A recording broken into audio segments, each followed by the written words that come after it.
কান্নার আওয়াজে রাসূলের ঘুম ভেঙে গেছে। সাহাবী যেমন তেমন সাধারণ ব্যক্তি না, নবী দেখেন আমার সাহাবী জান্নাতের 1 নাম্বার সাহাবী। আমার কলিজার আবু বকর নামাজে দাঁড়ায় দাঁড়ায় কান্না করে। নবী পেছনে দাঁড়ানো, আবু বকর নামাজ শেষ করে দোয়া করে মসজিদ থেকে যখন বের হবেন, পেছনে তাকায় দেখে রহমতের নবী দাঁড়িয়ে আছে। পেরেশান হয়ে গেলেন, ইয়া রাসূলুল্লাহ, গভীর রাতে আমি একা একা আমার মালিকের সাথে কথা বলতেছি, আপনি এখানে কেন হাজির? নবী বলেন, আবু বকর, তোমার অজান্তে কান্নার আওয়াজ আমার ঘুম ভেঙে গিয়েছে। বলো, নামাজে দাঁড়ায়া এই গভীর রাতে কেন কান্না করেছেন? আবু বকর বলেন, ইয়া রাসূলুল্লাহ, কোরআনের একটা পড়তে পড়তে আমার কান্না চলে আসছে। কোন আয়াত পড়ে কাঁদছেন বলেন? আবু বকর বলেন, ওই আয়াত, ইন্নাল্লাহা আশতারা মিনাল মুমিনিনা আনফুসাহুম ওয়া আমওয়ালাহুম বিআন্না লাহুমুল জান্নাহ। অর্থ কি? বলে আল্লাহ বলেন, আমি মুমিনের জান মাল কিনে নিয়েছি, বিনিময়ে আমি মুমিনের জান্নাত দিয়ে দিয়েছি। রহমতের নবী বলেন, এটা তো খুশির খবর, এখানে কান্নার কিছু নাই। আবু বকর তো সেই আবু বকর, আল্লাহ কি পরিমাণ মেধা তাকে দান করেছেন। আল্লাহ যখন আয়াত নাযিল করলেন, ইযা জাআ নাসরুল্লাহি ওয়াল ফাতহ ওয়া রাআইতান নাসা ইয়াদখুলুনা ফি দীনিল্লাহি আফওয়াজা, সাহাবায়ে কেরাম আনন্দিত, দলে দলে বেঈমান কালেমা পড়ে। আল্লাহ ঘোষণা দিয়েছেন, নবী বিজয় হয়ে গেছেন, আপনার বিজয় সুনিশ্চিত। কিন্তু এক কোণায় বৈশা আবু বকর অঝোর দ্বারায় কান্না করতেছেন। সাহাবায়ে কেরাম বলে, আবু বকর, সবাই খুশি, আপনি কেন কাঁদেন? বলে, তোমরা ভাবতেছো খুশির খবর, কিন্তু এখানেও বড় কঠিন হালাত। আমার মন বলতেছে রহমতের নবী বোধহয় আর বেশি দিন জমিনে থাকবেন না। আল্লাহ পাকের ইশারা, বিজয়ের পূর্ণতা লাভ করেছে রাসূল, এখন দায়িত্ব শেষ, নবী চলে যাবেন, তাই ভেবেতে ভাবতেছি আমি। মুফাসসিরিন ইকরাম বলেন, ইজাজা সূরার এই ব্যাখ্যা যে যতজনে করেছে, আবু বকরের ব্যাখ্যাটাই শ্রেষ্ঠ। সেই আবু বকর তেলাওয়াত করে আর কাঁদে, নবী কয়, খুশির খবর, কাঁদলেন কেন? ইয়া রাসূলুল্লাহ, আমি ব্যবসা করি, আমার দোকানে আজ এক মহিলা আসিয়া বহুদিন আগে আমার দোকান থেকে মালটা ফেরত দিয়া টাকা নিয়ে গেছে। আমি বিদায় বেলা বলছিলাম, হে আম্মা জান, কেন আপনি মাল ফিরাইয়া টাকা নিয়ে যাচ্ছেন? মহিলা বলে, সময় কম, একটা জবাব দেই, তোমার দোকানের মাল আমার পছন্দ হয় নাই। আমি আবু বকরের অন্তরে দাগ কেটেছে। হাসরের ময়দান ভয়ঙ্কর। আপনি রাসূল তো কিয়ামতের বয়ান করেছেন, আর আপনি কান্না করেছেন, আমরাও কান্না করেছি। কিয়ামতের দিন আপনি বলেছেন কিয়ামতের ময়দান এতটা কঠিন, নারী আর পুরুষরা উলঙ্গ দাঁড়াবে, সূর্যের গরম, জাহান্নামের আগুনের গরম, আল্লাহ কুদরতের ভয়ঙ্কর আওয়াজ দিবেন।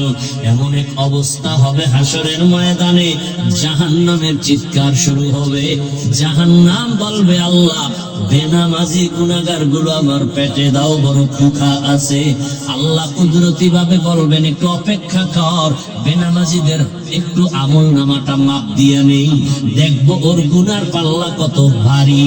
আল্লাহ পাকে কথা বলার পরেও জাহান্নামকে ধরে রাখতে পারবে না। আল্লাহ বলবেন 70,000 শিকল লাগাইয়া জাহান্নামকে পিছন দিকে টেনে ধরো ফেরেশতারা। 70,000 শিকল, এক একটা শিকলের গোড়ায় 70,000 ফেরেশতা লাগাইয়া টানিয়াও ধরে রাখতে পারে না। রহমতের নবী বলেন এমন কঠিন হালাত হবে কিয়ামতের ময়দান, ওদিকে সূর্যের গরমে মাটির জমিনটা তামা হয়ে যাবে, কেউ দাঁড়াইতে পারবে না। বেনামাজি গুনাহগারের মাথার মগজগুলো ভাতের মারের মতো ঘুরতে থাকবে। এমন কঠিন সময় সব নবীদের কান্না শুরু হয়ে যাবে। আদম নবীর কান্না, মুসা নবীর কান্না, ঈসা নবীর কান্না। আবু বকর বলেন ইয়া রাসূলুল্লাহ, ওই সময় আমার আল্লাহ আরো কঠিন কঠিন হুঙ্কার দিবেন। ওয়ান্তাজুল ইয়াউমা আইয়ুহাল মুজরিমুন, আল্লাহ বলবে ও গুনাহগারেরা, নেককারদের থেকে তোরা আলাদা হয়ে যা। আমি আজকে নেককারদের ডান হাতে আমলনামা দিব, বিনা হিসাবে জান্নাতে যাবে। গুনাহগারের বাম হাতে আমলনামা দিব।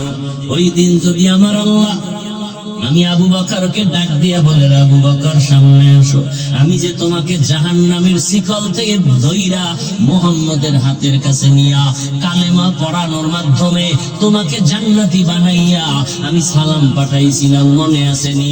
আমি তোমার এত আদর করে তোমাকে জান্নাতের 1 নাম্বার সাহাবী ঘোষণা দিয়েছিলাম, মনে আসেনি? জি আল্লাহ, বলো এবার আমার জন্য কি নিয়ে আসছো? আমি যদি আল্লাহর কাছে বলি আল্লাহ তোমার জন্য নামাজ, তেলাওয়াত, তোমার জন্য আমি জিকিরের আমল নিয়ে আসছি, আমি তোমার দরবারে রোজার আমল নিয়ে আসছি, আল্লাহ যদি বলে ফেলেন ওই মহিলা যেমনে বলেছে, যদি বলে ফেলেন রে আবু বকর আমার জান্নাতটা আমাকে দাও, তোমার জান মাল নিয়ে তুমি জাহান্নামে যাও। যদি বলি আল্লাহ কেন? বলে যদি আল্লাহ আবু বকর আমি যেইভাবে নামাজ চাইছি ওইভাবে নামাজ তুমি করো নাই, আমি যেইভাবে জিকিরটা চাইছিলাম তুমি ওইভাবে মহব্বতে জিকির করো নাই, আমি যেইভাবে রোজা রাখার কথা বলছিলাম তুমি ওইভাবে হক আদায় করে রাখো নাই, আমি যেইভাবে নামাজ আদায়ের জন্য বলেছি হক আদায় করে তুমি আমার জন্য করো নাই, আমার সব তোমার আমল তুমি নিয়ে জাহান্নামে যাও, আমার জান্নাত আমারে ফিরাইয়া দাও। ইয়া রাসূলুল্লাহ, এই কথাটা মনে যখন আসছে আমি চোখের পানি ধরে রাখতে পারি নাই। সেই দিন যদি আল্লাহ এমনটা বলিয়াই ফেলান, আমার দুনিয়ার সম্মান তো কোনো কাজেই লাগবে না, সাথে সাথে জাহান্নামের হ্যান্ডকার আল্লাহর অর্ডার হবে, ও জাহান্নামের ফেরেশতাই গুনাহগারের ধন জাহান্নামের দিকে নিয়ে যাও। ও আমার যুবক বাবারা, বৃদ্ধ বাবাজি, ও পর্দার আড়ালের মা বোনেরা, আল্লাহর কোরআন সত্য, আজ পর্যন্ত কেউ একটা মিথ্যা ভুল প্রমাণ করতে কেউ পারে নাই। ওই কোরআন যদি তোমার অন্তর বলে সত্য, কোরআনে যত বয়ান আল্লাহ করেছেন সবই কিন্তু সত্য। কারা জান্নাতে যাবে কারা জাহান্নামে যাবে আল্লাহ স্পষ্ট কোরআনে বলে দিয়েছেন, তাও সত্য। ইন্নাল আবরারা লাফি নাঈম ওয়া ইন্নাল ফুজ্জারা লাফি জাহিম। নেক আমলওয়ালাদের জন্য জান্নাতের দরজা, গুনাহগার যারা তাদের জন্য জাহান্নামের পথ। জান্নাতটা কেমন শান্তির ঠিকানা আল্লাহ তাও কোরআনে বয়ান করেছেন। জান্নাতিন তাজরি মিন তাহতিহাল আনহার, এমন জান্নাত আল্লাহ দান করবেন যারা জান্নাতে একবার ঢুকবে জীবনে জান্নাতের শান্তি ছেড়ে আর বের হতে চাইবে না। মা তাশতাহি আনফুসুকুম, জান্নাতে যা চাইবে দেখবে অন্তরে কল্পনা করবে সামনে হাজির। যেই জান্নাতে কোনো বাথরুম নাই, জান্নাতীরা ঢুকবে কোনো কালো মানুষ থাকবে না, জান্নাতীদের দাড়ি কোনোদিন উঠবে না, যুবতী কোনোদিন বৃদ্ধা হবে না, যুবক কোনোদিন বুড়া হবে না। এমন জান্নাত কাদের জন্য? আল্লাহ বলেন নেক আমলওয়ালাদের জন্য। আর জাহান্নামটা গুনাহগারের জন্য। কেমন জাহান্নাম তাও আল্লাহ বয়ান করেছেন। ওয়াইলুল লিকুল্লি হুমাযাতিল লুমাযা আল্লাযী জামা'a মালান ওয়া আদ্দাদা ইয়াহসাবু আন্না মালাহু আখলাদা কাল্লা লায়ুনবাদান্না ফিল হুতামা ওয়া মা আদরাকা মাল হুতামা নারুল্লাহিল মুকাদা। আল القارعة ما القارعة وما أدراك ما القارعة ألهاكم التكاثر حتى زرتم المقابر। এগুলো তো ছোট ছোট সূরা। ও যুবক, তুমি ডাউনলোড করে বাংলা কোরআন ডাউনলোড করে তরজমাগুলো পড়ো। কোন কাজের মধ্যে রাসূলের দিক নির্দেশনা নাই, আদর্শ নাই? সবগুলোতে আছে। যে মানবে সে রাসূলের পরিপূর্ণ আশিক মুমিন, আর যে মানবে না, বাস্তবায়ন করবে না, সে মৌখিক মুমিন হলেও জাহান্নামের শাস্তি না পাইয়া জান্নাত পাওয়ার কোনো সুযোগ নেই। রাসূলের আদর্শ পৃথিবীতে সব আদর্শ থেকে পবিত্র। বলবেন অন্যদের আদর্শ কি অপবিত্র? ওভার 100 সবার আদর্শ অপবিত্র, নাপাক। একমাত্র রাসূলের আদর্শই কি? আর কারো আদর্শ পাক? এই কথাটা ভালো করে মনে রাখবেন। পারলে সব জায়গায় যুবকদের বলি, 200-300 টাকা ব্যয় করে 2 ফিট 3 ফিটের ব্যানার বানাও। ব্যানারে লেখো পৃথিবীর সকলের আদর্শ নাপাক, একমাত্র রাসূলের আদর্শই হলো পাক। ব্যানার টানায় টানায় রাস্তায় মোড়ে মোড়ে বাজারে ঘাটে লাগাও, দুনিয়ার সকলের আদর্শ নাপাক, দুনিয়ার সমস্ত মানুষের মন গড়া আদর্শ নাপাক।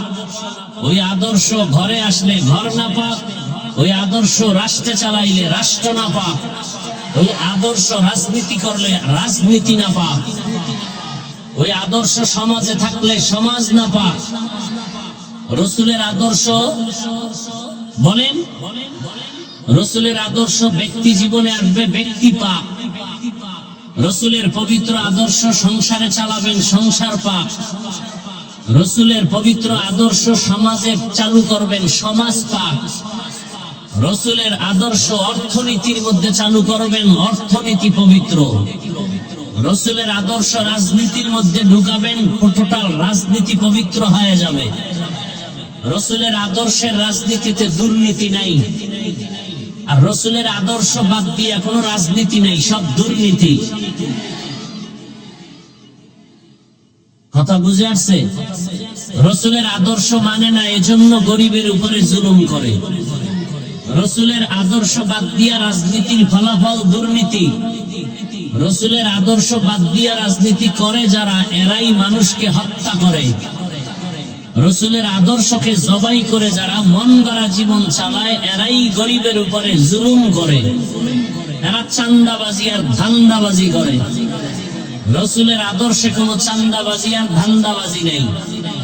রাসূলের আদর্শে কাউকে গালি দেওয়ার অনুমতি নেই। রাসূলের পবিত্র আদর্শে মিথ্যা কথা বলার অনুমতি নেই। রাসূলের পবিত্র আদর্শের মধ্যে কারো উপরে জুলুম করার অনুমতি নেই। রাসূলের আদর্শ কি?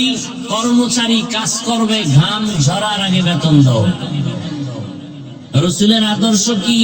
তোমার জবান আর চোখ আর হাতের দ্বারা অন্যকে কষ্ট দেয়া যাবে না। রাসূলের আদর্শ পারফেক্ট। এ কারণে আমরা যারা রাসূলের আদর্শ এখনো মেনে চলার চেষ্টা করি, তুলনামূলক সবার থেকে আমরা শান্তিতে আছি, আলহামদুলিল্লাহ, অনেক সম্মানে আছি। আমাদের সম্মান টাকা দিয়ে কেনা হয় নাই, আল্লাহ দিছেন। টাকা দিয়ে সম্মান কিনিয়ে প্রথমে ফুলের মালা, ফাইনালে জুতার মালা। আর আল্লাহর দেয়া সম্মান নিয়ে চললে দুনিয়ায় বাদশাহ, আখিরাতেও বাদশাহ। আপনারা আল্লাহর কোরআন মানেন কি?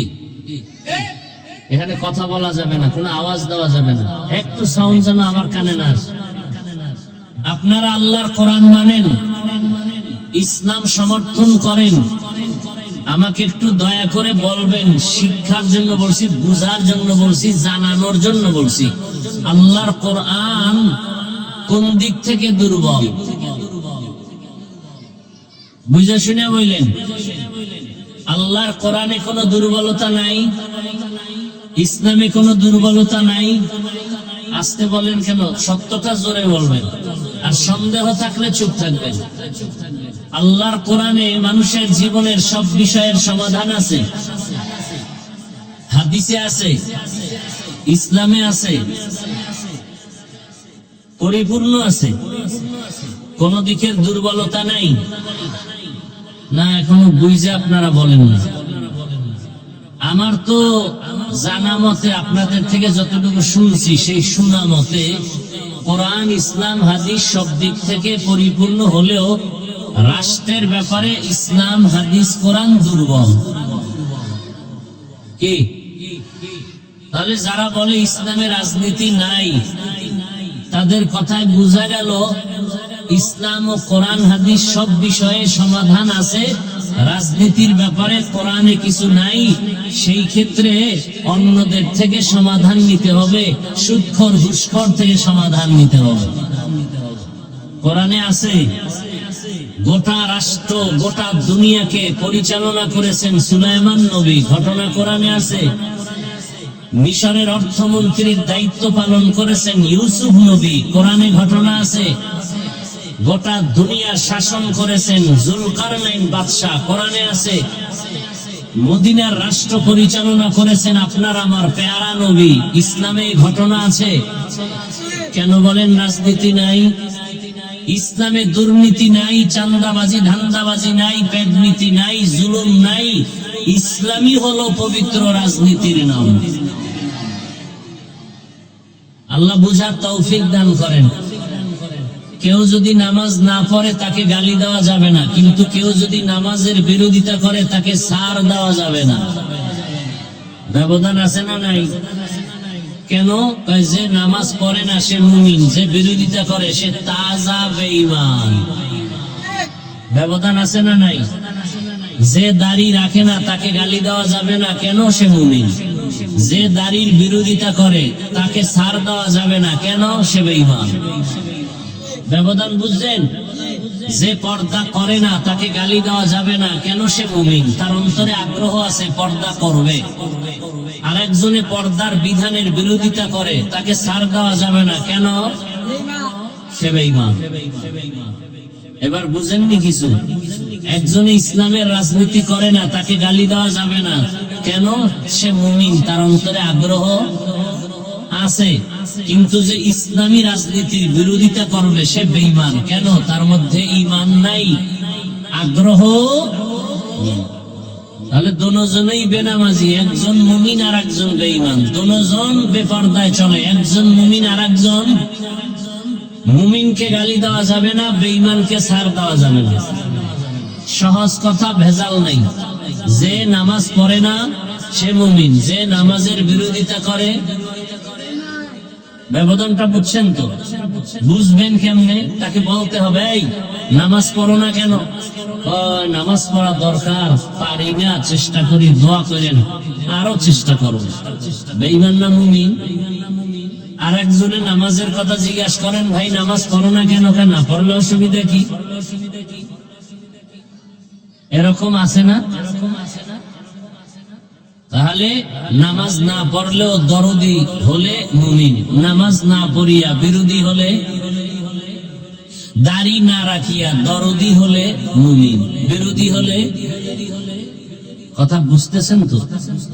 আল্লাহ বুঝার তৌফিক দান করেন। তাহলে রসুলের আদর্শের মতো পবিত্র আদর্শ আর নেই। রসুলের আদর্শ আমরা মানি, এজন্য আমরা চুপচাপ এখানে বসে গেছি।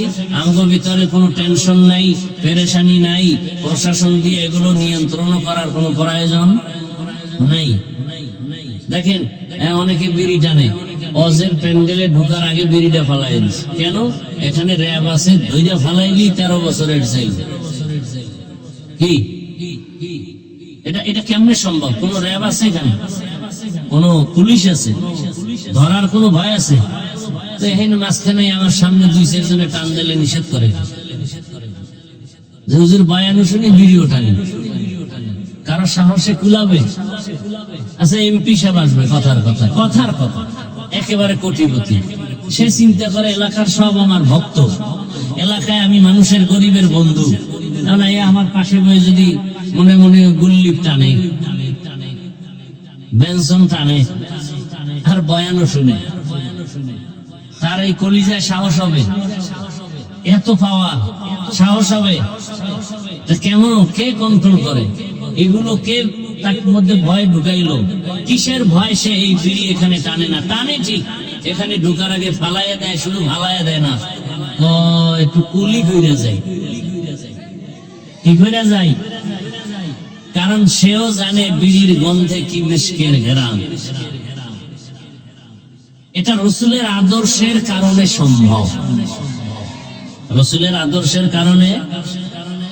ইমামুল আউয়ালিন আল আখিরিন বাহর সাদকা রাহমাতাল লিল আলামিন সাইয়্যিদুল কাউনাইন খাতমুল মুরসালিন আখির আমদ বুদ ফখরুল আউয়ালিন।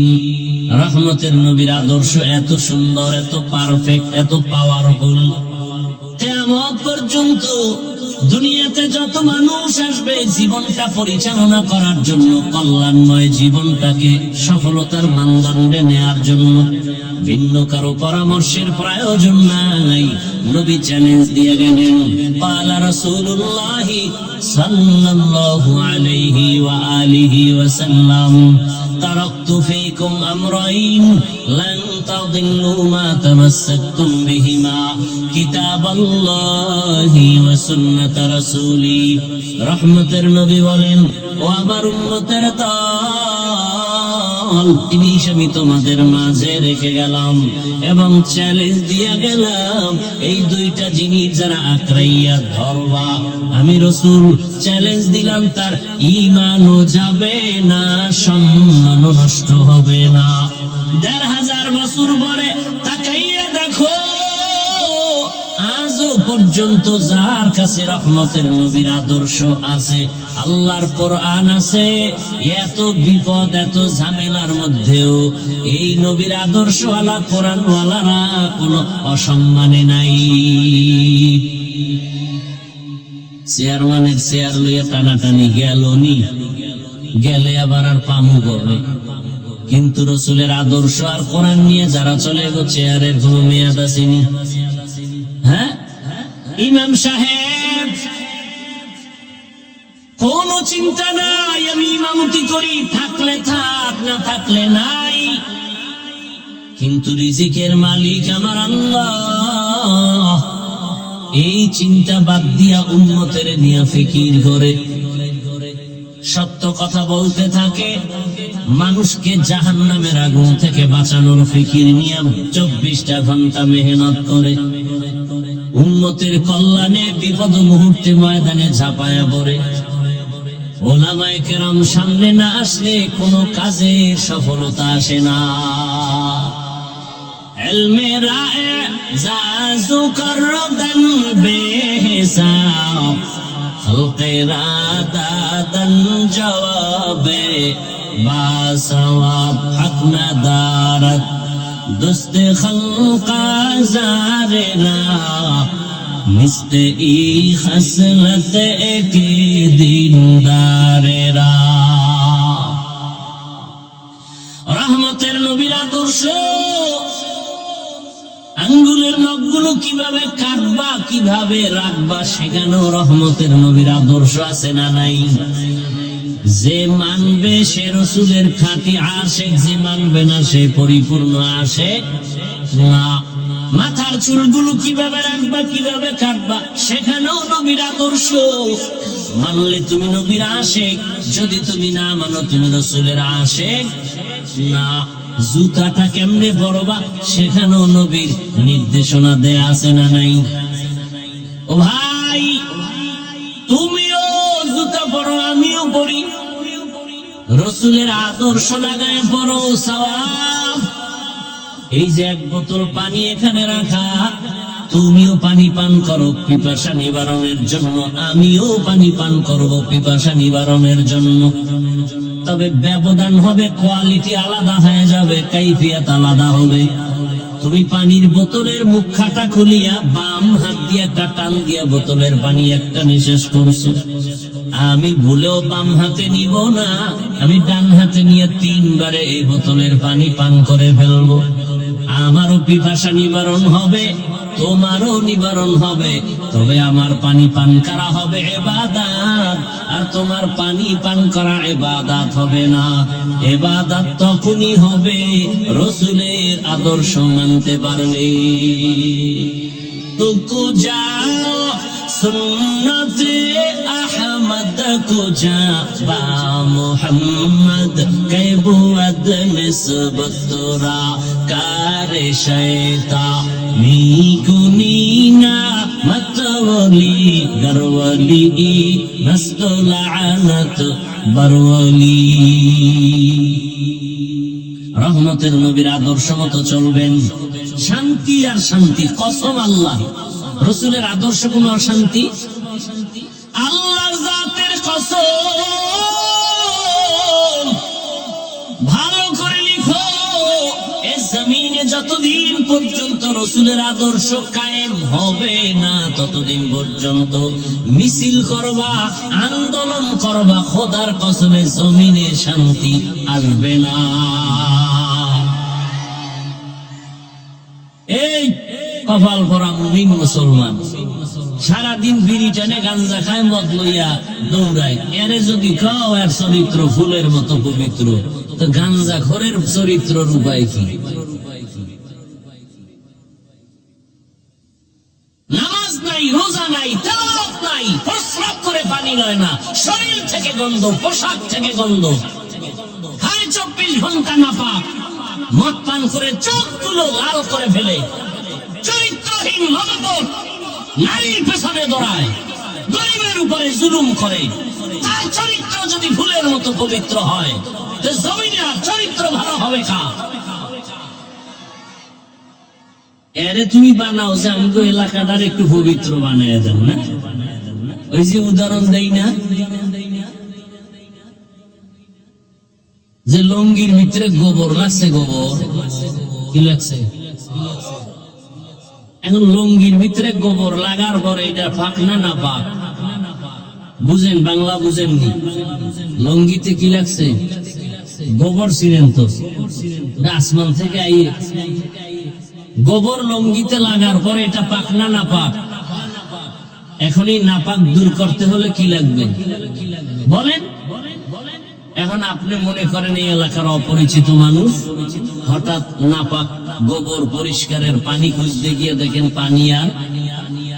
একজনে কয়, কি তোমার ঘাম বেরোইতেছে, কি বিষয়? পানি খুঁজতেছি গোবর নাপাক দূর করার জন্য। কয়, তুমি এত পেরেশান হয়ে লাভ কি? পানি তো নিজের কাছেই আছে, আছে না নাই? নাম কি? প্রস্রাব। তো চিন্তা করলো, এই বুদ্ধিটা আগে দিলে তো ঘাম যাইতো না। আহা, কত সুন্দর একটা বুদ্ধি পেয়ে গেল। ঠিক আছে, তাই তো টেনশনের কিছু নেই। এখন ওই ব্যক্তি প্রস্রাবের পানি দিয়া গোবরের নাপাক ধুইছে, কেমন পরিষ্কার পরিচ্ছন্ন হলো? পাক হলো না নাপাক আরো ছড়াইল? হ্যাঁ, আরো ছড়াইল। তাহলে গোবরের নাপাক প্রস্রাব দিয়া ধুইলে নাপাক যেমন আরো ছড়ায়, গাঞ্জাখোর, সুদখোর আর মদখোর, নারীবাজি, চরিত্রহীন লম্পটকে সমাজকে পবিত্রতার দায়িত্ব দিলে সমাজ পাক হবে না, আরো নাপাক হয়ে যাবে। এই জন্য আঙ্গুলের টিপটা দেওয়ার আগে দিয়ে চাইয়ে লইও কই যায়। এই টিপের দাম আছে, এক টিপ দিবা পুরা বিল্ডিং তোমার হয়ে যাবে। এক টিপ দিবা গাঞ্জা করে তোমার টিপটা নিয়ে জানো গাঞ্জা খাইতে না পারে, তোমার এই টিপের অনেক দাম, তোমার টিপের শক্তি পায় জানো কোন বেঈমানের বাচ্চা মানুষের গলায় ছুরি চালাতে না পারে, তোমার আঙ্গুলের টিপের পাওয়ার পায় কেউ যেন সমাজের গরিবের উপরে জুলুম করতে না পারে। তোমার আঙ্গুলের টিপের পাওয়ার পায়া কোন বেয়াদব যেন আমার বোনকে ধর্ষণ করতে না পারে। টিপটা জায়গা মতো দিও, দেওয়ার আগে 1000 বার চিন্তা করো। আর যদি ভোটের আগের রাত্রে কিছু খাইতে মনে চায়, বাথরুমে গিয়া 10 গ্রাম পায়খানা খাইও। এরপরে বাজারে গিয়ে হালাল সাবান দিয়ে কুলি করবা, গন্ধ শেষ। আর যদি তোমার বাপ মার বরদোয়া থাকে কপালে, তাহলে হারাম খাইয়া মাইয়া ফোলাটির রক্ত নাপাক কইয়া এরপরে মইরু। ওই মাইয়া ফোলা গুলো বরদোয়া দিবে, শুধু নিঃশ্বাস ফেলবে আর বরদোয়া দিবে। একটা সুৎখর ঘুষখোর শান্তিতে নাই। ও বাইরের জ্বালা, ভিতরের জ্বালা, শারীরিক অসুস্থ, মানসিক অসুস্থ, একটা জায়গায় শান্তি নেই। শেষফল cancer, blood cancer, liver cancer, এই পরিণাম ফল। মদ খাইলে শরীরের যৌবন বাড়ে, মেধা বাড়ে। একটা বুদ্ধি আমাকে গ্যারান্টি দেয়, আমি মদ খাবো, খোদার কসম।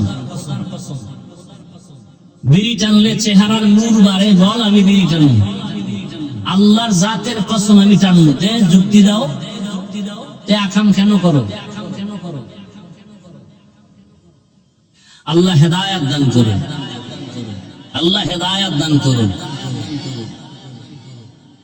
ওয়ামা আরসালনাকা ইল্লা রাহমাতাল লিল আলামিন। রহমতের নবীকে আল্লাহ পাক জমিনের মধ্যে প্রেরণ করেছেন।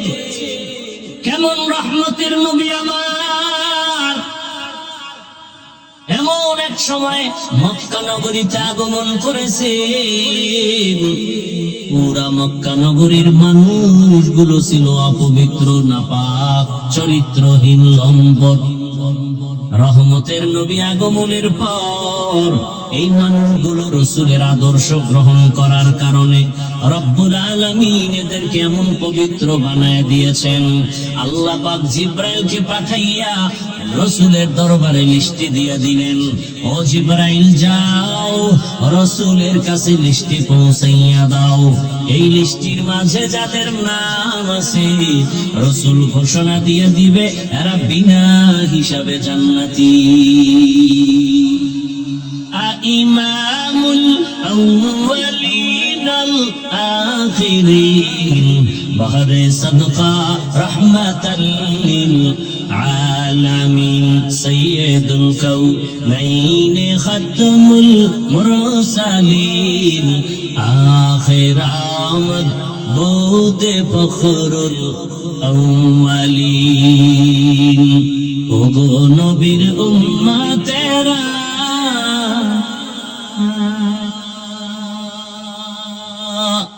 হয়ে আজি দিশাহারা,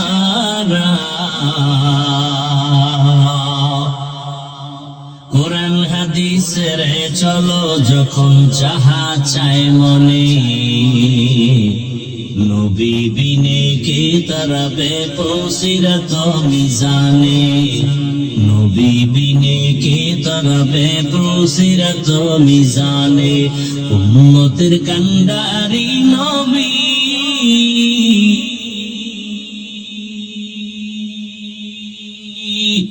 কাঁদছেন উম্মতের লাগি, এখনো কাঁদেন নবীজি শুয়ে মদিনার পানে, নবী বিনে কে তারাবে পৌঁছিরাত মিজানে, নবী বিনে কে তারাবে পৌঁছিরাত মিজানে। নবী আমার জীবন ভরে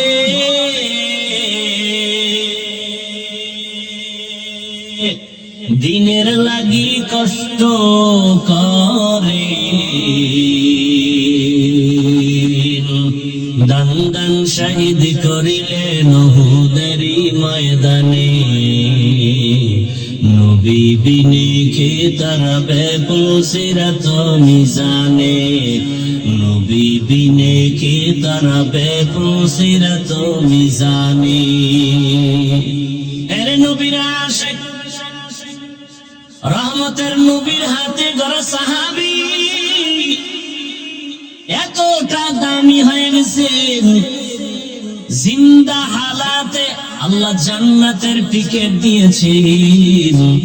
প্রথম জান্নাতি টিকিট পেয়েছেন যিনি, তার নাম কি? দ্বিতীয় যিনি, তার নাম কি? বেহেশত আযা কে আযারে নবাশত কসে রাবা কসে কারে নবাশো। কেশে আবু বকর, রাসূলের ডানে আবু বকর, বামে ওমর।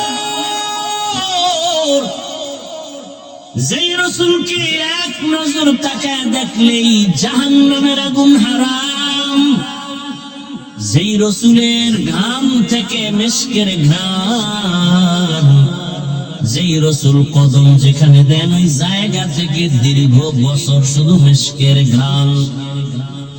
এমন একজন রহমতের নবী,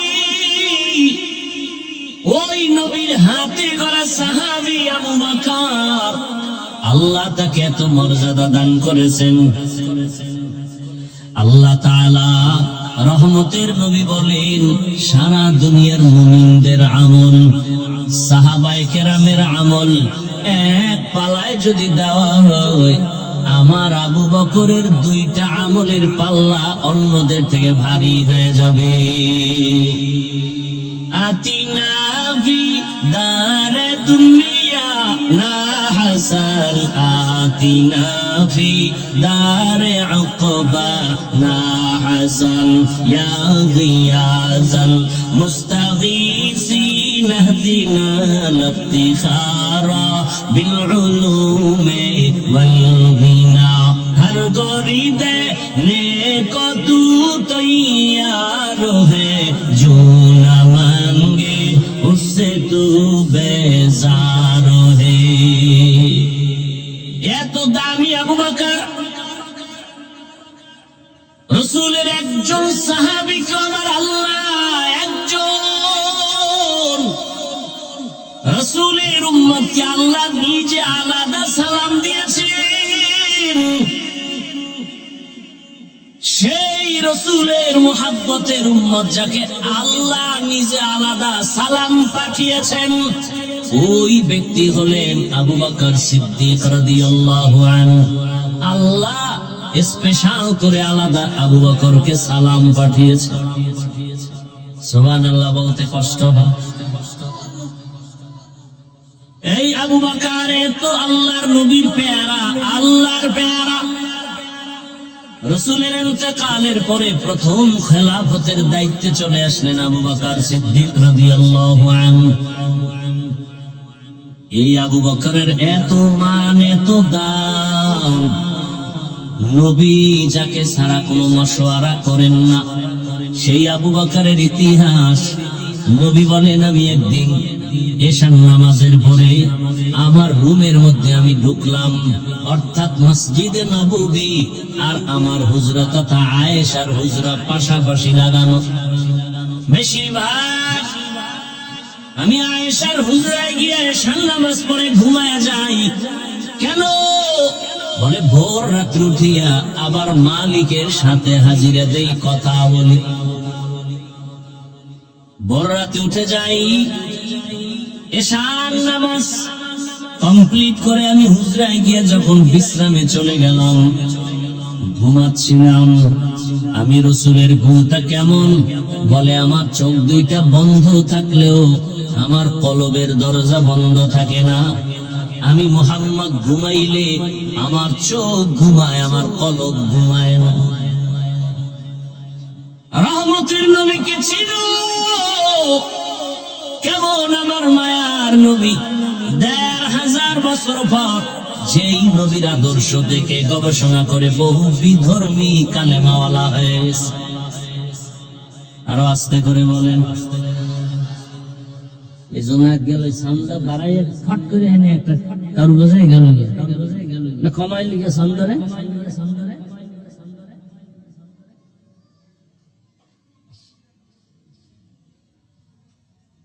কি কথা বলতেছিলাম? গেছে 1 মিনিটে ভুলে গেছে।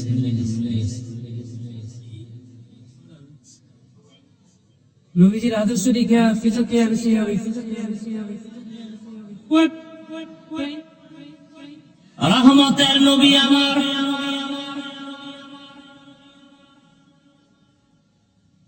এশার নামাজের পরে আম্মা জান আয়েশা রাদিয়াল্লাহু আনহার হুজরায় ঘুমাইছেন। হঠাৎ করে রাসূলের ঘুম ভেঙে গেল। রাসূল উঠে বের হয়ে গেলেন। আম্মা জান আয়েশা তখন ঘুমে নিমগ্ন ছিলেন। কিছুক্ষণ পর আম্মা জান সজাগ হয়ে দেখে নবী বিছানায় নাই। রহমতের নবীকে তালাশ করার জন্য আম্মা জান আয়েশা রাদিয়াল্লাহু আনহা বের হয়ে গেলেন। মনের মধ্যে ধারণা রহমতের নবী বোধহয় অন্য বিবিদের ঘরে কোথাও গেছেন, কিন্তু খুঁজে খুঁজে আলামত দেখে নাই। খুঁজতে খুঁজতে গিয়া দেখে রহমতের নবী জান্নাতুল বাকির সামনে উম্মতের জন্য দোয়া করে আর কান্না করে। আম্মা জান আয়েশা দূরের থেকে দেখে আবার দ্রুত হেঁটে এসে শুয়ে পড়ছে। মনে মনে ধারণা আমি যে রাসূলকে দেখতে গেলাম নবী যেন এটা টের না পায়, আমি আগের মতোই শুয়ে পড়লাম। রহমতের নবী আছেন, আম্মা জান আয়েশা ঘুমের বান্দরি আছেন। রহমতের নবী কিছুক্ষণ পরে আসছেন। আয়েশা, তুমি যে আমার পিছে গেছো, তুমি যে তাড়াহুড়া করে আসছো, তুমি যে চাদর উপরে দিছো, তোমার ঘন ঘন শ্বাস বের হচ্ছে, চাদরে টের পাওয়া যাচ্ছে, আর তুমি কি মনে করছো আমি আবু বকরের মতো? তোমার বাবা আবু বকরের মতো তুমি কি ভেবেছো আমি ওমরের মতো? না না, আমি মুহাম্মদ সামনে যেমন দেখি পিছনেও তেমন দেখি। আল্লাহ আমাকে পাওয়ার দান করেছেন, আমি সামনে যেমন এত দৃষ্টা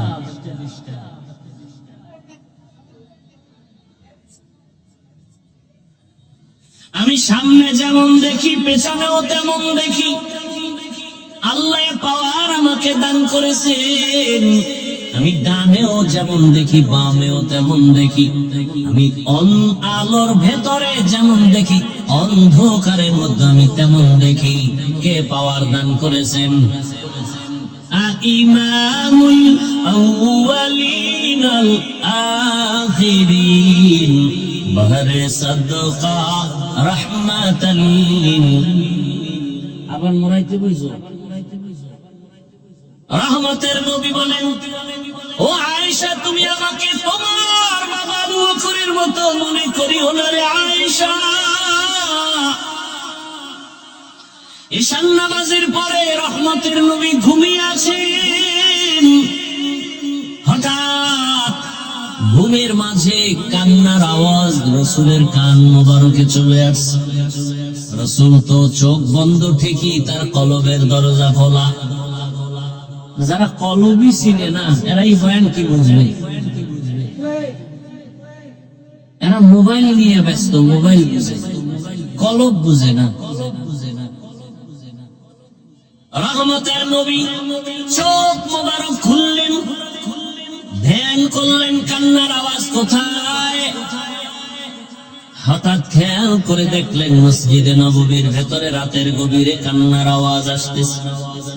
নবী ঘুম থেকে উঠলেন, বের হয়ে গেলেন, মসজিদে নববীর দরওয়াজায় গিয়া দাঁড়াইয়া ভেতরে নজর দিয়েছেন।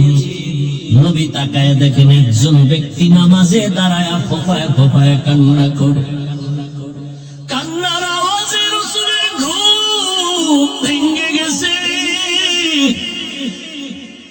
সাহাবী যেমন তেমন সাধারণ ব্যক্তি না, নবী দেখেন আমার সাহাবী জান্নাতের 1 নাম্বার সাহাবী, আমার কলিজার আবু বকর নামাজে দাঁড়ায় দাঁড়ায় কান্না করে। নবী পেছনে দাঁড়ানো, আবু বকর নামাজ শেষ করে দোয়া করে মসজিদ থেকে যখন বের হবেন পেছনে তাকায় দেখে রহমতের নবী দাঁড়িয়ে আছে। পেরেশান হয়ে গেলেন, ইয়া রাসূলুল্লাহ, গভীর রাতে আমি একা একা আমার মালিকের সাথে কথা বলতেছি, আপনি এখানে কেন হাজির? নবী বলেন, আবু বকর, তোমার অজান্তে কান্নার আওয়াজ আমার ঘুম ভেঙে গিয়েছে। বলো, নামাজে দাঁড়ায়া এই গভীর রাতে কেন কান্না করেছেন? আবু বকর বলেন, ইয়া রাসূলুল্লাহ, কোরআনের একটা পড়তে পড়তে আমার কান্না চলে আসছে। কোন আয়াত পড়ে কাঁদছেন বলেন? আবু বকর বলেন, ওই আয়াত, ইন্নাল্লাহা আশতারা মিনাল মুমিনিনা আনফুসাহুম ওয়া আমওয়ালাহুম বিআন্না লাহুল জান্নাহ। অর্থ কি? বলে আল্লাহ বলেন, আমি মুমিনের জান মাল কিনে নিয়েছি, বিনিময়ে আমি মুমিনের জান্নাত দিয়ে দিয়েছি। রহমতের নবী বলেন, এটা তো খুশির খবর, এখানে কান্নার কিছু নাই। আবু বকর তো সেই আবু বকর, আল্লাহ কি পরিমাণ মেধা তাকে দান করেছেন। আল্লাহ যখন আয়াত নাজিল করলেন, ইযা জাআ নাসরুল্লাহি ওয়াল ফাতহ ওয়া রাআইতান নাসা ইয়াদখুলুনা ফি দীনিল্লাহি আফওয়াজা, সাহাবায়ে কেরাম আনন্দিত, দলে দলে বেঈমান কালেমা পড়ে। আল্লাহ ঘোষণা দিয়েছেন, নবী বিজয় হয়ে গেছেন, আপনার বিজয় সুনিশ্চিত। কিন্তু এক কোনায় বৈশা আবু বকর অঝোর দ্বারায় কান্না করতেছেন। সাহাবায়ে কেরাম বলে, আবু বকর, সবাই খুশি, আপনি কেন কাঁদেন? বলে, তোমরা ভাবতেছো খুশির খবর, কিন্তু এখানেও বড় কঠিন হালাত। আমার মন বলতেছে, রহমতের নবী বোধহয় আর বেশি দিন জমিনে থাকবেন না।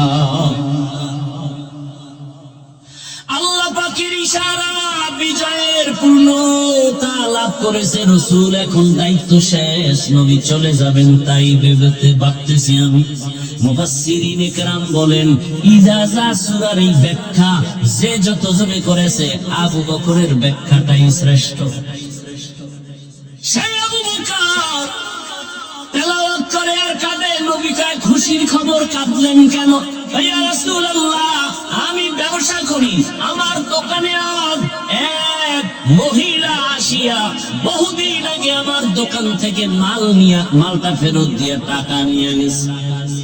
আমি বিদায় বেলা বলছিলাম, হে আম্মা জান, কেন আপনি মাল ফিরাইয়া টাকা নিয়ে যাচ্ছেন? মহিলা বলে, সময় কম, একটা জবাব দেই, তোমার দোকানের মাল আমার পছন্দ হয় নাই।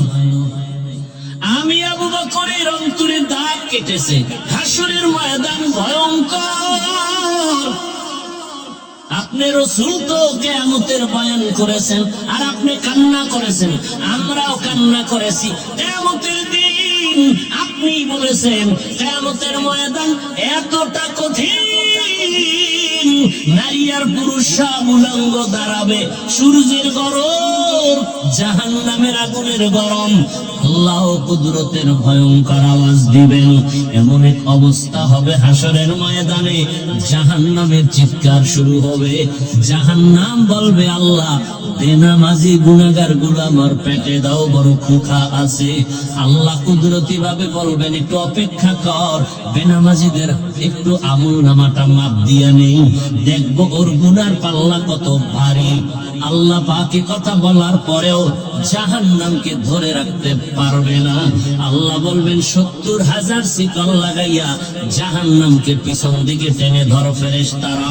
৭০,০০০ শিকল, এক একটা শিকলের গোড়ায় ৭০,০০০ ফেরেশতা লাগাইয়া টানিয়াও ধরে রাখতে পারে না। রহমতের নবী বলেন, এমন কঠিন হালাত হবে কিয়ামতের ময়দান। ওদিকে সূর্যের গরমে মাটির জমিনটা তামা হয়ে যাবে, কেউ দাঁড়াইতে পারবে না। বেনামাজি গুনাহগারের মাথার মগজগুলো ভাতের মারের মতো ঘুরতে থাকবে। এমন কঠিন সময় সব নবীদের কান্না শুরু হয়ে যাবে। আদম নবীর কান্না, মুসা নবীর কান্না, ঈসা নবীর কান্না। আবু বকর বলেন, ইয়া রাসূলুল্লাহ, ওই সময় আমার আল্লাহ আরো কঠিন কঠিন হুঙ্কার উপহার দিবেন। ওয়ান্তাজুল ইয়াউমা আইয়ুহাল মুজরিমুন, আল্লাহ বলবে ও গুনাহগারেরা, নেককারদের থেকে তোরা আলাদা হয়ে যা। আমি আজকে নেককারদের ডান হাতে আমলনামা দিব, বিনা হিসাবে জান্নাতে যাবে। গুনাহগারের বাম হাতে আমলনামা দিব।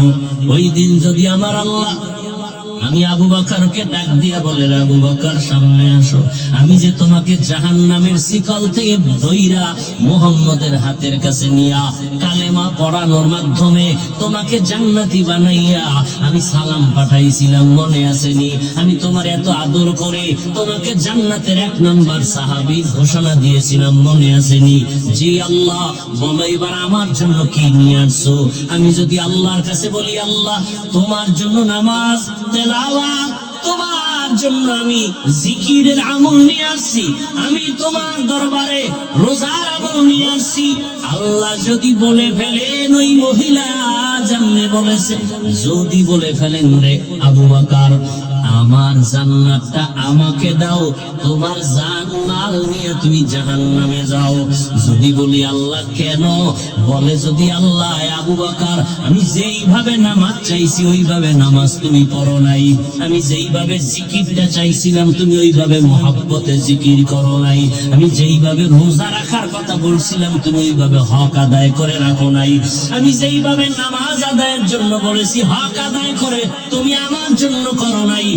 আমার সব তোমার আমল তুমি নিয়ে জাহান্নামে যাও, আমার জান্নাত আমারে ফিরাইয়া দাও। ইয়া রাসূলুল্লাহ, এই কথাটা মনে যখন আসছে আমি চোখের পানি ধরে রাখতে পারি নাই।